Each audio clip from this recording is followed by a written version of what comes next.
Hey guys, so a few days ago I was thinking about the mechanical weight loss belt that people used to think would make them lose weight back in the day. I'll show like a picture of it here or something. And then I started doing research on it, found out that people still use that for some reason. And now there's like a bunch of other things. Like there's like this little machine that you can like put on your abs and it's supposed to like make you have abs just by you like laying there. And it got me thinking, like what other weird thing throughout history did people think would make them lose weight?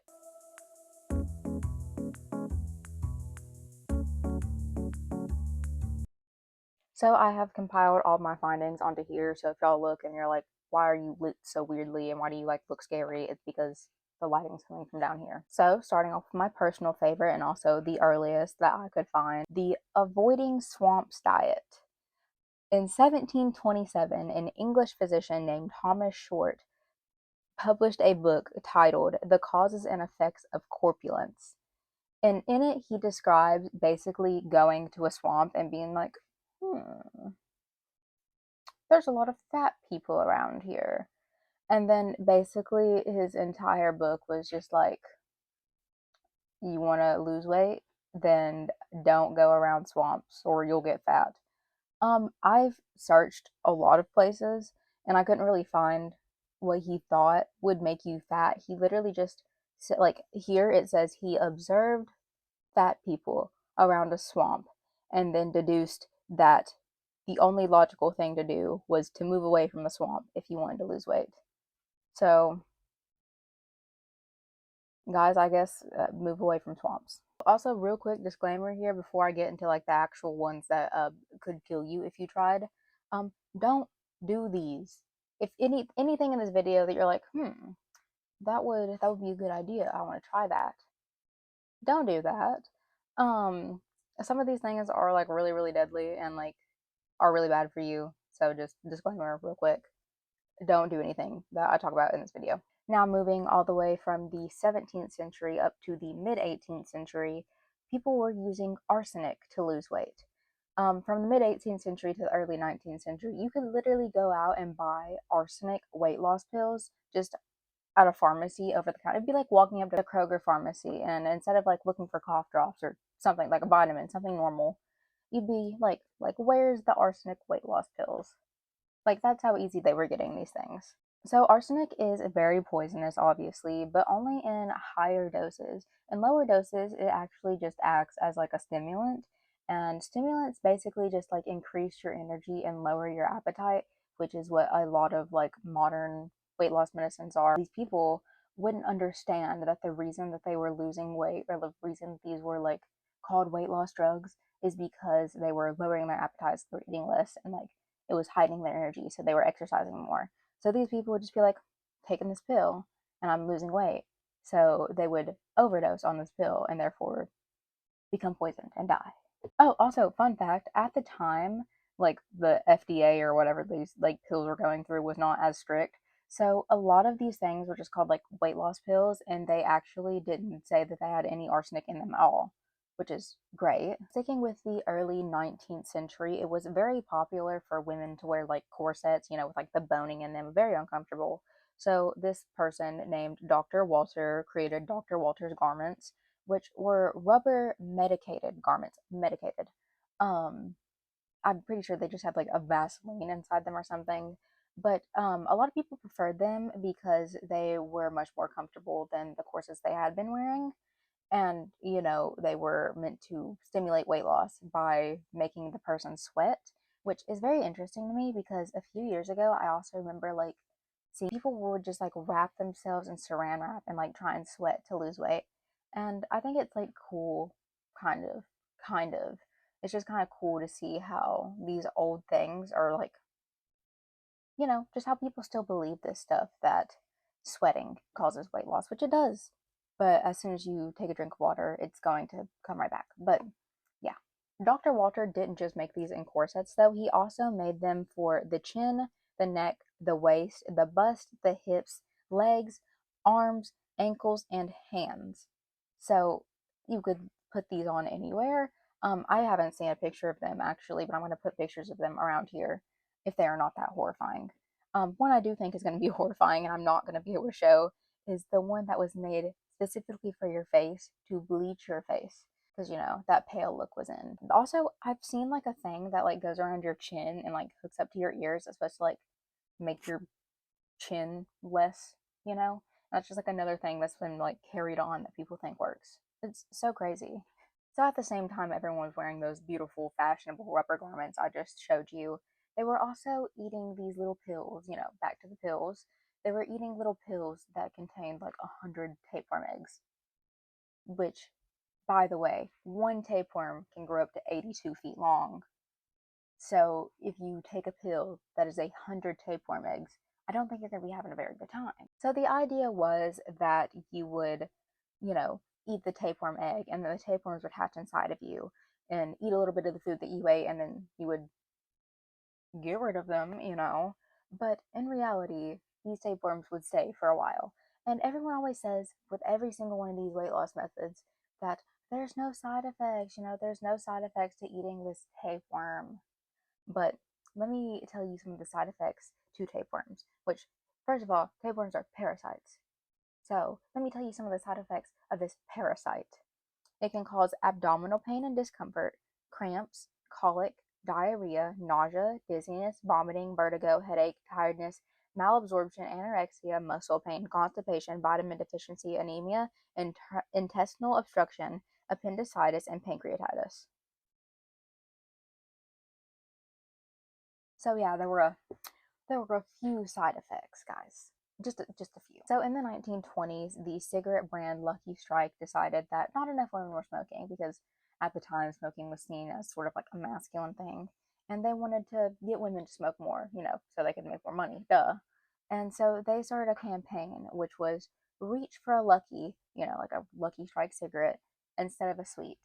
And they, told women, when you are tempted to overindulge, reach for a Lucky instead. Candy companies were not very happy about this, so they, countered this campaign by being like, hey, cigarettes will literally give you cancer. Candy gives you cancer way less. Because at the time, I'm pretty sure candy would probably give you cancer. Everything in the 1920s gave you cancer. But even after this, the market share for Lucky Strike went up by 200%. This one ad campaign where they were telling women to just, have a cigarette instead of food increased their market share by 200%. And it was so bad that eventually the Federal Trade Commission had to come in and be like, you cannot advertise this as a weight loss aid. You cannot tell people to smoke instead of eating. But like, 200%. There's also a lot of things at the time, like slimming lotion and like slimming soap, where basically you just like rub it on your body and then all of the fat just goes away. But this actually didn't even start by like saying that it was just a soap. It started like very, very mysteriously. I'll like show you this thing that was in like a magazine or something, and it says, I, Mary Spencer Borden, under oath, say that less than 6 years ago, I was a monstrosity with fat and rheumatism. Okay. And I weighed over 225 pounds in the upper part of my body. My lower limbs had atrophied. Anyways, my limbs had atrophied. I'd tried every known remedy to reduce my fat without any success, whatever, until I thought of this wonderful fat off, which was one of the slimming soaps. But like, she didn't tell anyone it was a soap. She just kind of said, like, rub this on your body and then you won't be fat anymore. Which apparently it cured her rheumatism and her atrophied limbs. That's. I wish there was a soap that would cure atrophied limbs. Because what? What? Oh my gosh. But like, eventually, it was found out that this like miracle product was literally made of 10% soap and 90% water. So she just kind of like mixed up some soap and some water, and magically her limbs unatrophied. The 1900s was a crazy time, man. And guys, I debated putting like the first ever like actual fad diet, which was like religious fasting, which is where basically you just abstain from eating for religious reasons. Like, still to this day, there's a lot of religions that have like religious fasting, but I decided not to put that in here in place of the prayer diet.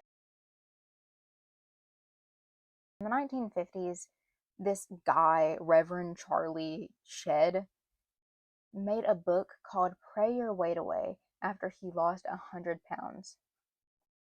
So basically, in this book, he just said to pray. Every night you go and you sit by your bed and you're like, God, please make me lose 10 pounds. I know that there's people dying right now, but you should answer my prayer and let me lose some weight. But yeah, and then this man went on to, you know, make another book called The Fat is All in Your Head, which doesn't even sound like it's about, religion at this point. But he said that your dream physique could be created with a simple prayer.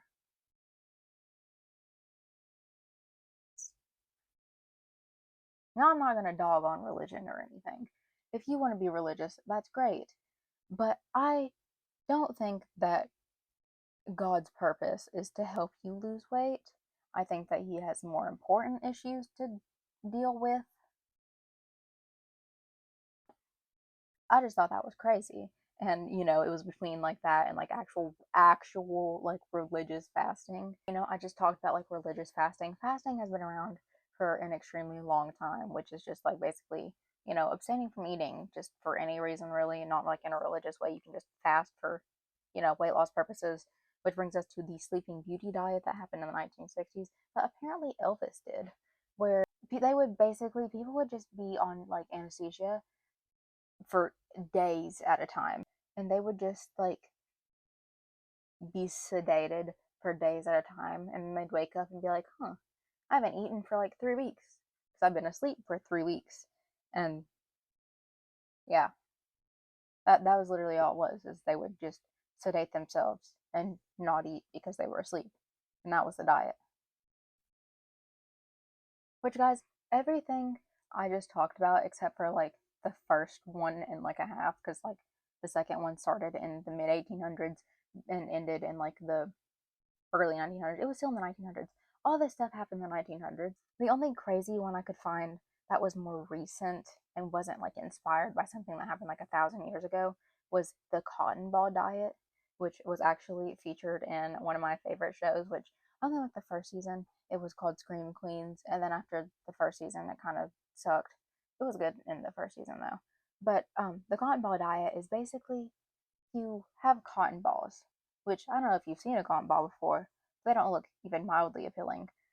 But you get your cotton ball and you like soak it in like a juice or like I don't know like barbecue sauce if that's what you wanted, and then you would eat it, and it was supposed to like make you feel full, but you can't digest cotton balls, so they would become like masses in your stomach, and they would have to be like surgically taken out.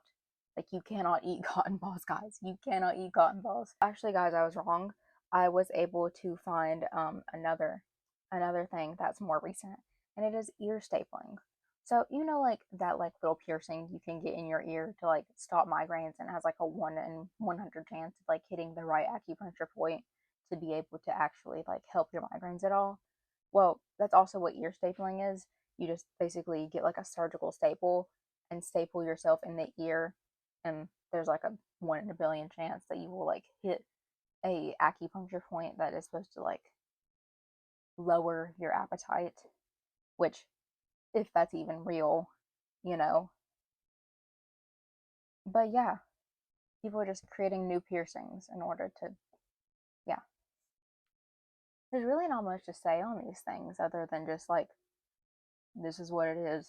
Don't do it. You could die. But yeah, guys, there's not much more I can say other than in the 21st century, we really need to step up our game and finding some crazy ways to lose weight. I might become the next snake oil salesman and sell tapeworm pills. I don't know, because we really haven't done anything crazy so far to lose weight other than eat inedible things and staple our ears, which is pretty weird, but not tapeworm levels of weird. Guys, I really don't have anything else to say. I hope you enjoyed this video. Once again, do not, guys, please do not do anything I have talked about in this video. If you want to lose weight, there's plenty of ways. Just like go hit the gym, maybe like eat one less burger. I don't know, guys. Just don't eat tapeworms and wear rubber garments and smoke and sedate yourself and eat cotton balls and staple your ears and use soap that makes you lose weight. I don't know. Don't do those stuff. Don't do those things. Just go lose weight normally. But yeah, I hope you guys enjoyed this video. And that is all for today. Go watch another video because I am super cool.